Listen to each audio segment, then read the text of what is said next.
And I believe in the Piri-Reis map, which was found in Turkey, that's exactly what it looks like. It looks like Antarctica has sort of shifted, and this is supposed to be some sort of, pre-Ice Age map. Not only that, those maps, at least one of them, I don't remember whether it's the Piri-Reis or the Orontius Phineas map, but one of them shows that Antarctica actually consists of two islands that are very close together. And this is in fact the case. Our subglacial topography has shown that it's not one landmass. It's two islands that are very close together. Interesting. Yeah. So clearly... So that also lends to its accuracy. Totally. And so whoever made those maps originally, and they may have been copied in the Library of Alexandria, whoever made the initial maps that have correct longitude and latitude on them, also, which we didn't have at that time. The conspiracy about Piri-Reis is that the map looks like it shows the curvature of the Earth. Yeah. And this is well before Columbus. Yes. So I think that those were copied from Atlantean maps at some point. Copied and recopied many times. Anyway, so the Nazis are looking for Atlantis. The Thule-Gesellschaft is, right? The Thule Society.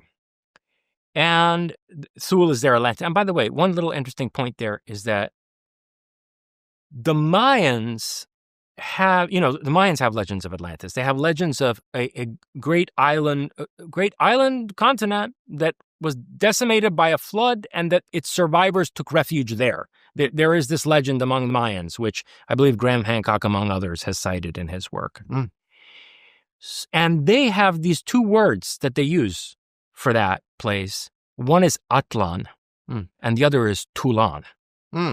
Tulan sounds a lot like Toul. Tulan, right? Tulan, Atlan.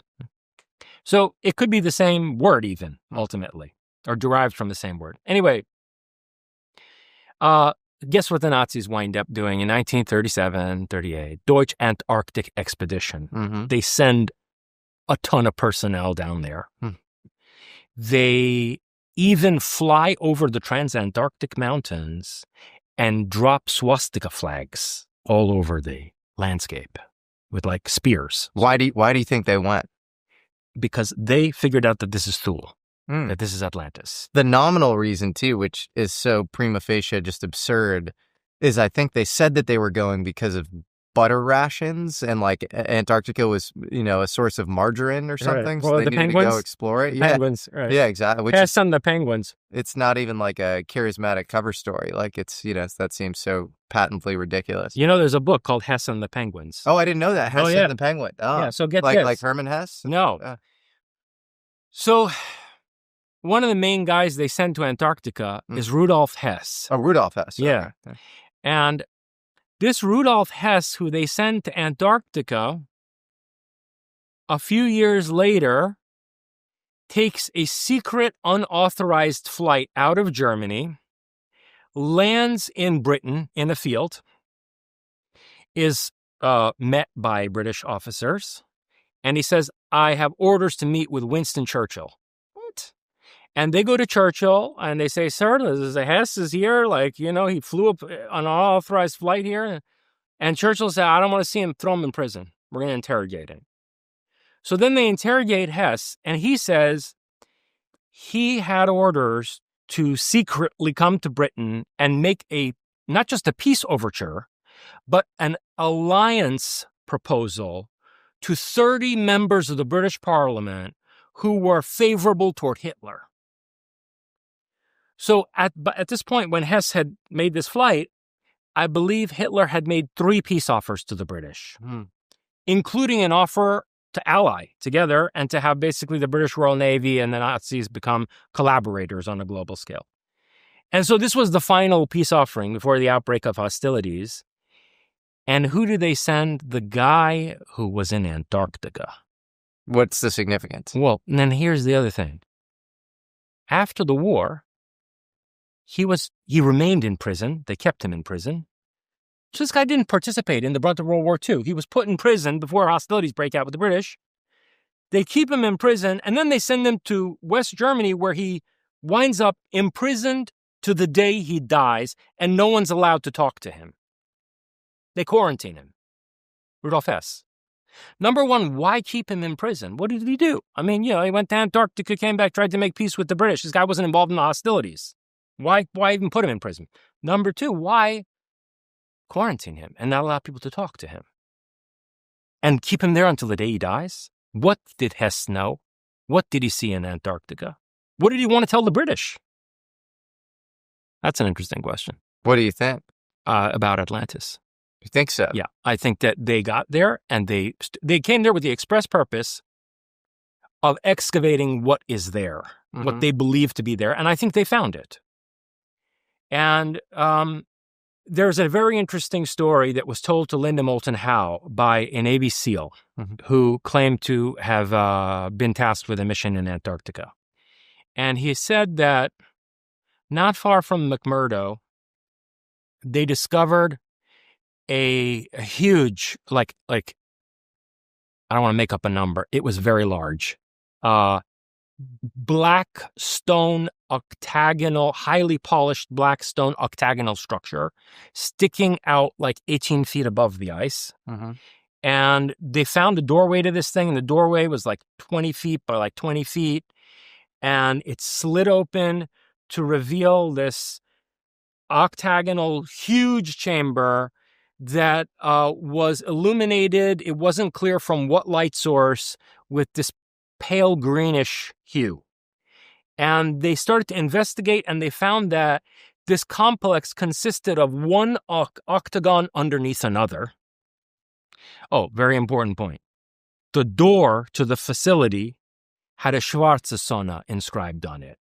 Etched perfectly into this polished black stone. What is that? Was the black sun symbol that the SS had put on the floor of the main meeting hall in Wewelsburg Castle, where the highest order of SS knights would meet, led by Himmler. So that same symbol, according to this Navy SEAL, was on the door to this octagonal facility. And they went and explored it, and they said it was octagon underneath octagon until the last lower level of it opened into antediluvian ruins, into like vastly ancient megalithic structures that were trapped by the ice, deep underneath the ice.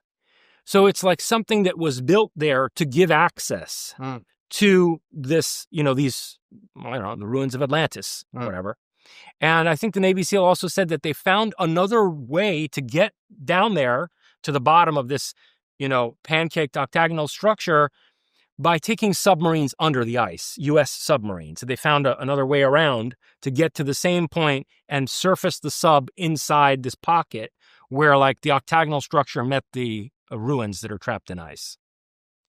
So that's an interesting date. Now, Linda Moulton Howe has been fed disinformation by various people, like Richard Doty and so forth. So who knows, like, whether this account from this Navy SEAL is more disinfo or not. Are there any other corroborating stories? Well, there's Operation Highjump. So in 1946, for whatever reason, the United States Navy sent a huge expedition of ships to Antarctica. And it's worthy of note that this happened immediately after we intercepted Nazi submarine traffic going to Argentina, and right around Patagonia. Okay? So we intercept these German submarines. And then Operation Highjump is fielded, and Admiral Byrd goes down there with a huge contingent, and they're supposed to be there for months studying Antarctica or whatever. And they come back in very short order, badly damaged, many ships lost and personnel lost to whatever catastrophe. It's not entirely clear. I mean, they blamed it on weather conditions. And there are these stories that, there are literally stories, like press clippings, that when Admiral Byrd stopped at Chile, I don't know if it was Santiago, it was somewhere in Chile on the way back to the United States at a port in Chile, he gave a statement to the Chilean press saying that we needed to prepare for a third world war in which aircraft could cross from pole to pole at tremendous speeds. So there's that. And then he was debriefed in Washington and never spoke about it again. And then I believe his direct boss, a guy named James Forrestal, who was Secretary of the Navy, then became Secretary of Defense, committed suicide in this sort of weird fashion. I mean, suicide my ass. They threw him out a window. They threw him out of a window. Yeah, exactly.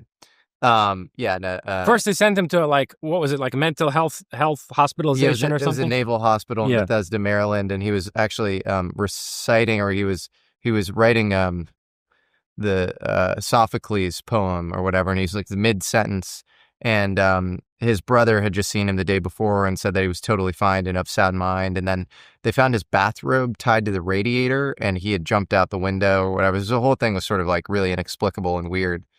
I think they killed him. Do you think it was related to the Admiral Byrd stuff? Yeah. It was related to Byrd. It was related to basically the creation of the national security state through the integration of American and military intelligence and industrial structure with the remnants of Nazi Germany. Interesting. And then are there any other corroborating facts around Antarctica possibly being this kind of Atlantean bastion? I mean, is the idea that like there is some sort of like Atlantean surviving remnant group that's still there? I mean, it is interesting that Antarctica is a no-fly zone as of 1957, the International Geophysical Year. There have been skiers who were putatively exploring Antarctica for sport, who have had black helicopters descend on them, and they were told that they are in an area that affects the national security of the United States and that they're going to be immediately evacuated. Really? Yeah. And now there shouldn't be an area that affects the national security of the United States legally, because according to the Antarctic Treaty, Antarctica is like a neutral zone. Yep. Right? I do suspect that the principal submarine location for these Nordics who we discussed in our first conversation is Antarctica. That's what I suspect. That if the Atlantean civilization was destroyed there by some precipitous flooding and, Antarctica being pulled into the southern polar region so that it froze over. Oh, I'll tell you another interesting corroborating piece of evidence in a minute. So that it froze over. Look, if we're dealing with this super advanced civilization that had like ZPE, propulsion, of course they had underground facilities. Antarctica's full of mountains. It has mountains that rival the Himalayas. Those people would have built facilities inside mountains and underground. Those facilities would have survived. So there would have been Atlanteans who survived in these facilities. I think it's even speculated now by climate scientists and geophysicists that there could be subterranean parts of Antarctica with pretty warm climate. Lake Vostok. Lake Vostok is a huge thermal vent. Yeah. That's fascinating. I also think Admiral Richard Byrd, talked about pyramid, and the pyramid you can spot. Like I have a friend who went down there, and I think he was making a documentary or something, and he saw this sort of black pyramid. There's a picture of it. I've seen a picture of it. Yeah. And it was on Google Maps.